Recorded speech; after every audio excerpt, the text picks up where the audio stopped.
In this video, we'll take a sweeping look at slavery in the U.S. Constitution, and then go through the early U.S. history and the question of slavery up through the controversy that opposition to slavery sparked in the 1850s, and the secession of the slave states from the Union in 1860 and 1861, leading to the Civil War. As Abraham Lincoln said in his famous Peoria speech in 1854, protesting the Kansas-Nebraska Act, the U.S. Constitution did not create slavery, it found slavery already in existence. Indeed, even before the Constitution was ratified, there were debates about it at the Constitutional Convention in Philadelphia in 1787. Northern delegates, like Governor Morris from Pennsylvania, suggested banning the importing of additional slaves in the Constitution. Southern delegates responded that Southern states wouldn't join the Union if this ban were in place. Roger Sherman from Connecticut said that even if the South insisted on the right to import more slaves, that the country was better off with the South as part of the Union, a point that Southern delegates urged as well. Abolitionists such as William Lloyd Garrison and others since then have condemned the Constitution for being a, quote, covenant with death, end quote. Of course, condemning slavery is a very moral position, but 2 points need to be made here.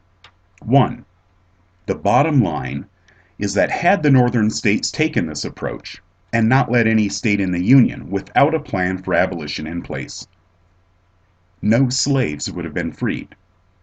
The slave-owning aristocrats in the South would simply have formed their own Confederate States of America in 1787 instead of in 1861. A second point is that if the 13 states had separated like this in 1787, it is incredibly unlikely that the free Northern Union would have fought a war of any kind against the South over slavery as it did in 1861. There were enough Northerners during the Civil War who didn't want to fight over that issue, and this was against states that had seceded from their own union. Northerners would never have approved a war against a foreign country over this.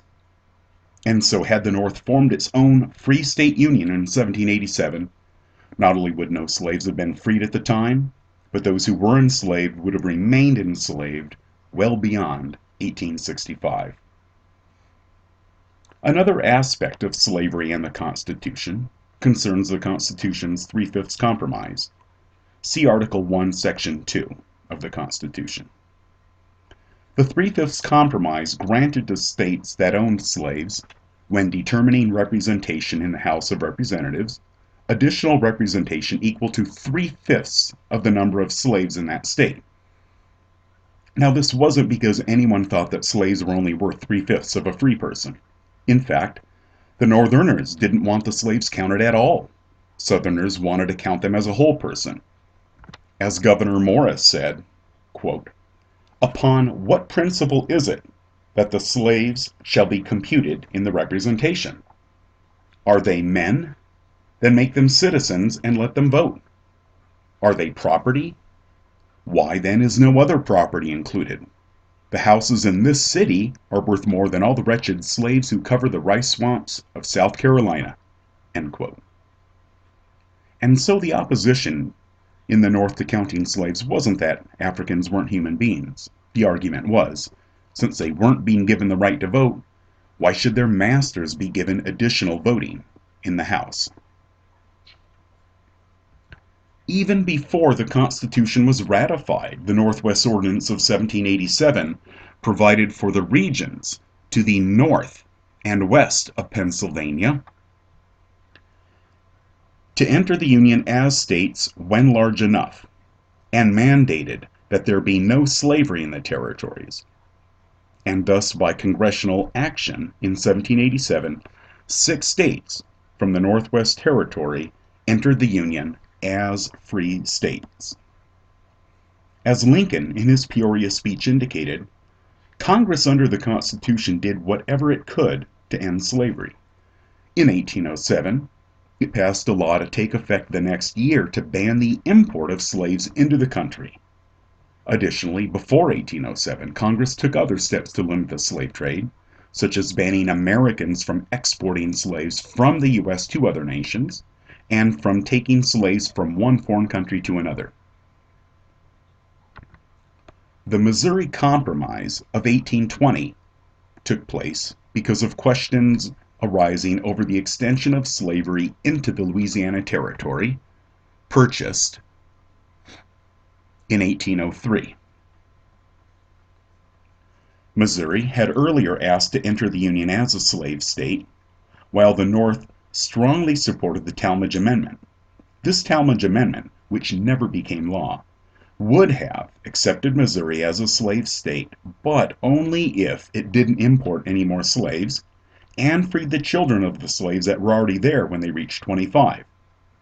The House, where the more populous North had more delegates, passed it, but the Senate, where the less populated Southern slave states had equal voting, always rejected it. Finally, Henry Clay got the Missouri Compromise passed. It involved admitting Missouri as a slave state, paired with the admission of Maine as a free state.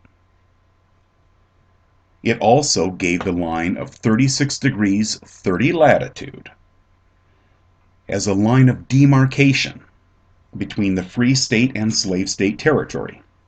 Territories north of this line would enter the Union as free states.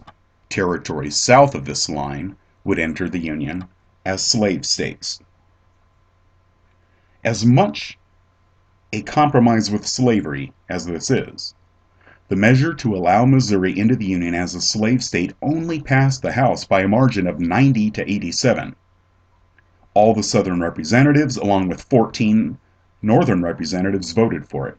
Had only 2 of those Northerners voted with the rest of the North, Missouri would not have been able to have entered the Union as a slave state. As distasteful as the Missouri Compromise obviously was to many Americans, the bottom line is that by this compromise, the vast majority of the Louisiana Purchase was rendered free state territory.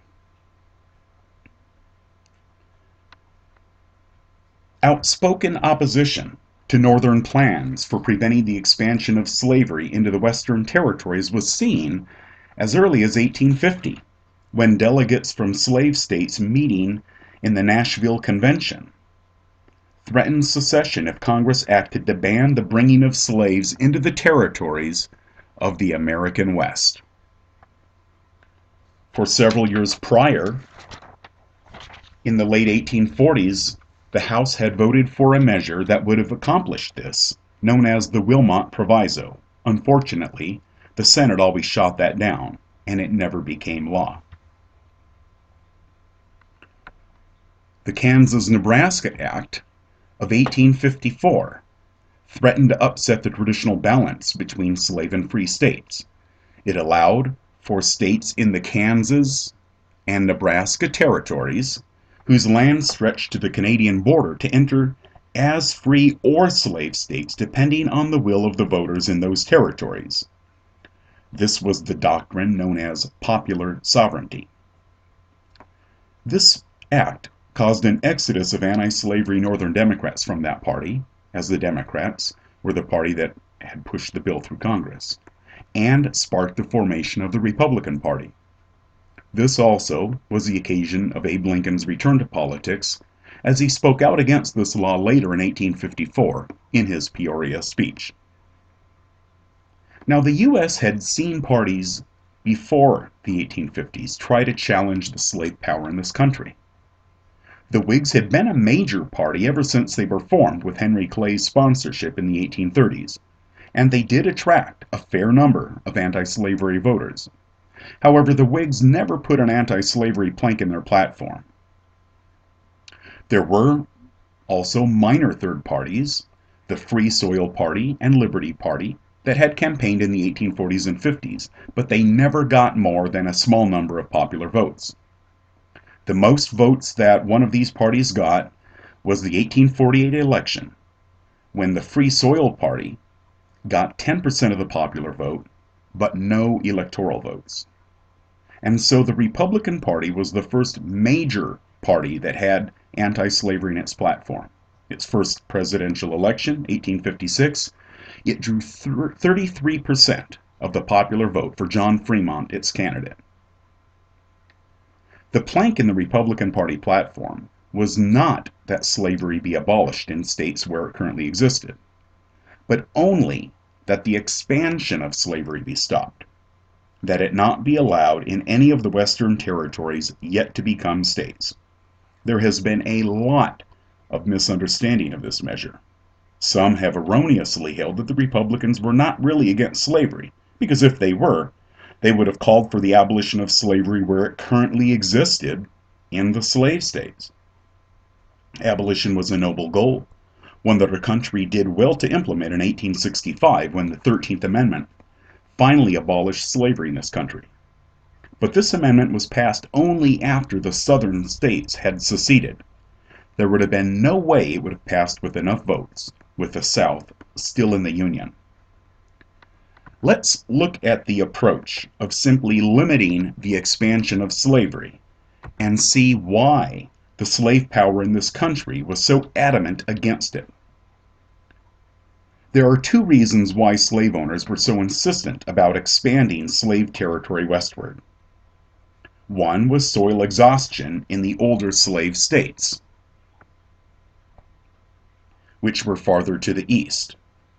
As the soils in these states were farmed by the same staple crop year after year, farming became less profitable, and there was a steady movement of slaves westward as the decades rolled by.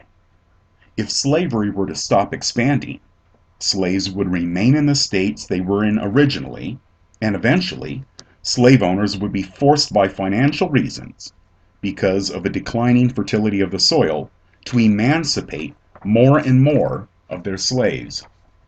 This was a nightmare scenario for many Southerners.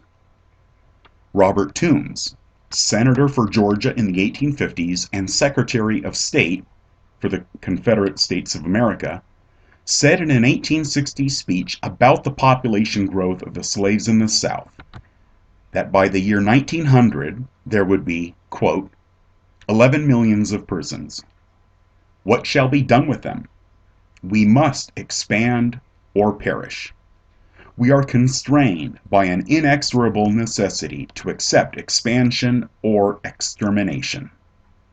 The North has told us for 20 years that their object was to pen up slavery within its present limits, surround it with a border of free states, and like the scorpion surrounded with fire, they will make it sting itself to death.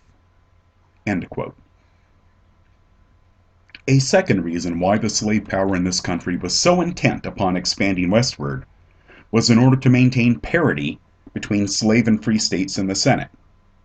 The North had a lot more representatives than the South did. By 1858, northern states had 60 more delegates in the House of Representatives than the southern states did. The only way the slave power in this country could hope to maintain its power in Congress was through the Senate, where population didn't matter, only the number of states. And so as long as half of the new states could be slave states, then the Senate could always be expected to block any anti-slavery legislation.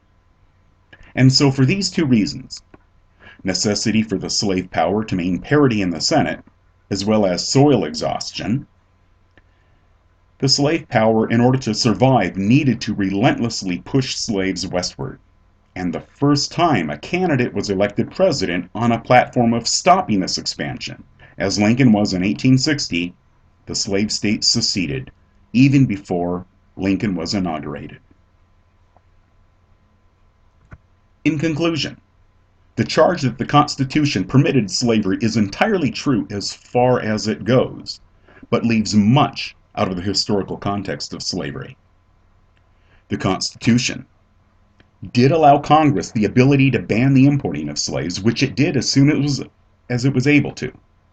Even before the Constitution was ratified, Congress insisted that the region making up the then Northwest Territory be free.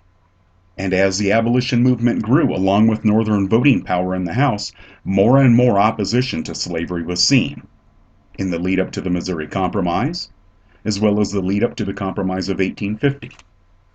But it was only with the formation of the Republican Party in the 1850s, in the aftermath of the Kansas-Nebraska Act, that the country saw widespread support to ban the expansion of slavery outside of the current slave states. And even before the Republican-dominated government in 1861 had a chance to do anything about it, the Confederate States seceded, and the Civil War was on.